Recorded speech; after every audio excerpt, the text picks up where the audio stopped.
Welcome.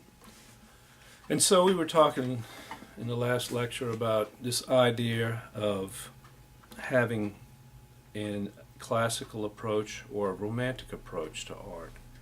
And in the early Middle Ages, when music was being used as part of the Catholic Mass in the liturgy, all the music was based on chant. After a while, say about 600 AD, Pope Gregory codified all this chant. We had different monasteries and different practices all throughout North Africa, Spain, into France and England, all around the whole region, the whole of Western Europe and North Africa.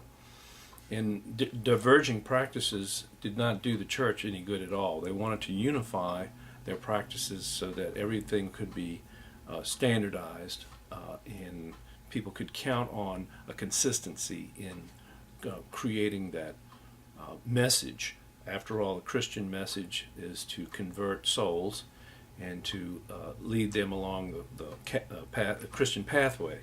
And so these chants got codified and became known as Gregorian chants. We're just going to call them plain chant. But you can hear, for one thing, have to understand that these chants were not chants for entertainment, or they're not thought of then as we think of as music now. They were almost prayers. In fact, they were prayers. They were ways to order a monk's life in the monastery. And many times during the day, the canonical hours of the day were ordered so that the monk could order his life around a cycle of worship, prayer, service, charity, all those things in the Christian religion and Catholic monasteries across Europe.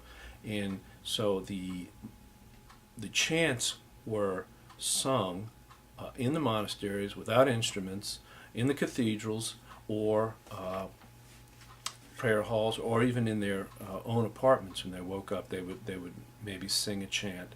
But when they got together as a group in the cathedral, it sounded a little bit like this.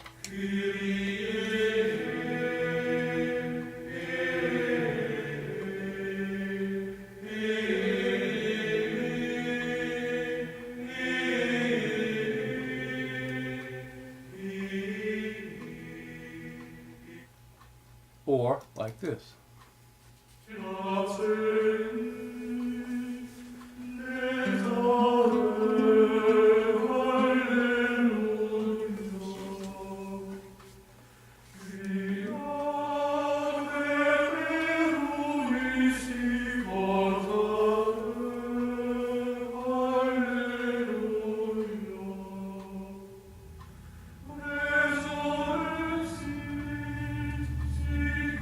Both these examples come from your book, and they're all chants sung in Latin except for the Kyrie. Kyrie eleison, Christ have mercy, is a Greek. It's the only Greek one, and to my knowledge. But most of the masses, most all the masses, are all sung in Latin, and at that time, Latin.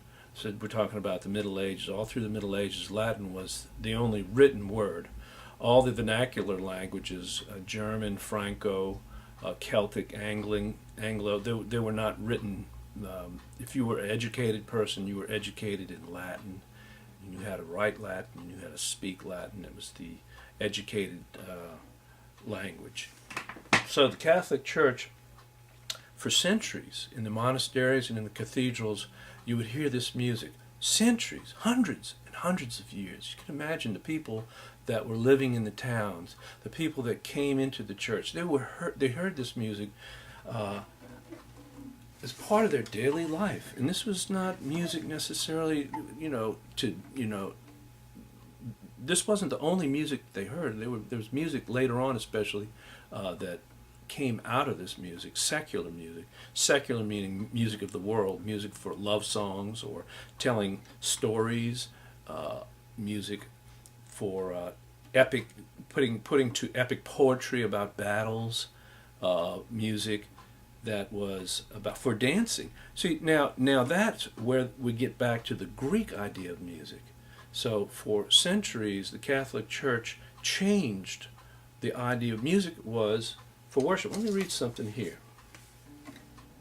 The great age of theocracy, the Middle Ages, God and the Church, the Catholic Church, and humankind's relationship to God and Church became the central philosophic, spiritual, educational, and artistic issue for Western Europe. Here are three corollaries of medieval music that helped the Church to survive during the Dark Ages. Music, as a beautiful thing, is useful only if it reminds us of divine and perfect beauty. If it inspires only self-centered beauty, it is to be rejected. Music must be divine, not egocentric, and must be prayerful and not hedonistic. Number two, music is a servant to religion. It must teach Christian thoughts. Non-vocal music cannot do this. Therefore, strictly instrumental music must be rejected. Number three, large choruses, bright melodies, and dancing are associated with pagan festivals and must be rejected so that the devout are neither distracted nor tempted by the licentious. Lest modern people think the church is oppressive and an anti-artistic institution, it was not. The Christian church at this time was an island of civility and culture, attempting to survive in a sea of barbarity and ignorance. Without strict rules and regulations, without the suppression of the ego of the individual for the greater good, it's unlikely that the church would have survived the onslaughts of the Dark Ages. And so, the church was doing everything it could to ward off the outside world, trying to create, like it said, an island of civility, where there was laws and there was right and wrong. Whereas in the barbarian cultures, they had their own languages, they had their own, they had their own ideas of honor and courage and how to treat people, but these were far removed from any idea of a Christ-centered religion. And not only that, but the Christian church also had to suppress the Greek and the Roman pagan societies because those also were very paganistic.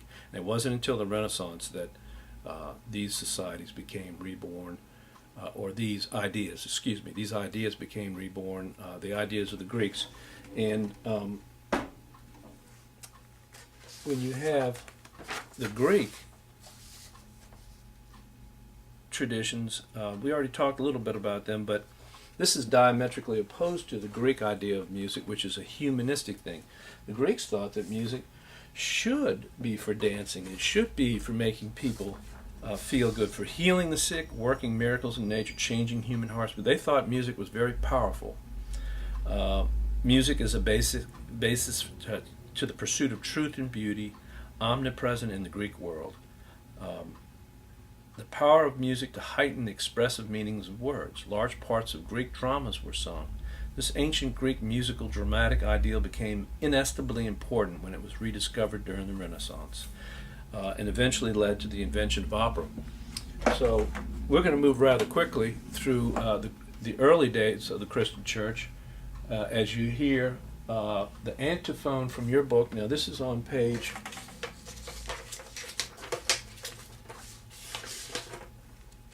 You can hear about Gregorian chant at the bottom of 187, and they talk about how the chant is monophonic, meaning it only has one line of music.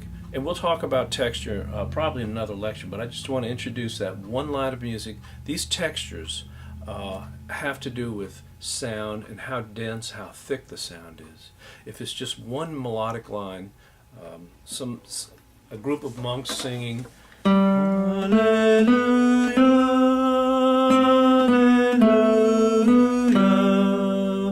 Hallelujah.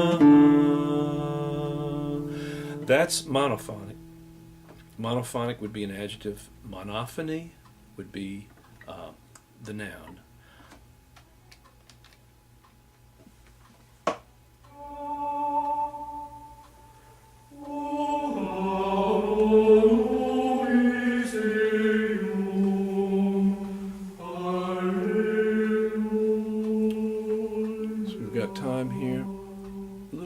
time.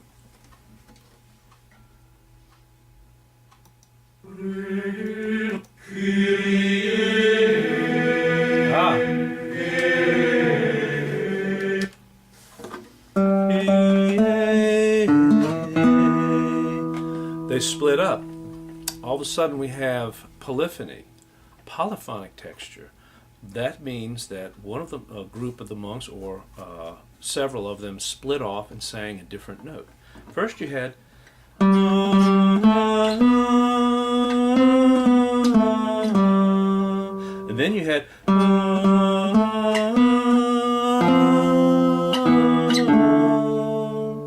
a lower part. Listen again.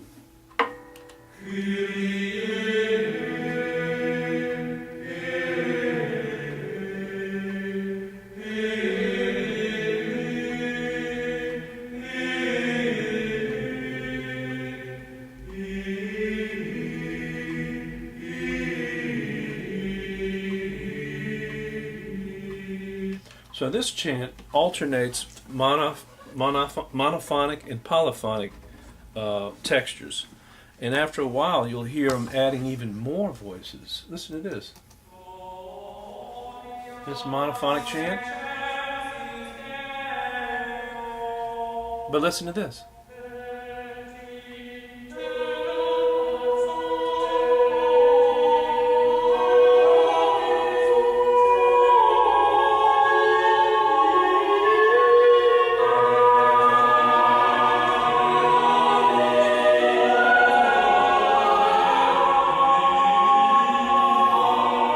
By the time the Renaissance came along, 4- and 6-voice polyphonic vocal pieces were being written and composed and sung in these churches all throughout Western Europe.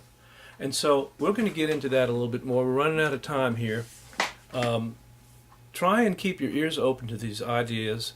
We're talking about plain chant, Gregorian chant, all throughout the churches, not being music in the sense that we know, being a act of worship, an act of devotion, and ordering the monk's day. We're talking about polyphonic, monophonic. Most chants were monophonic for a very long time. Monophony was the style until polyphony became an invention, so to speak, along with actually writing down the notes.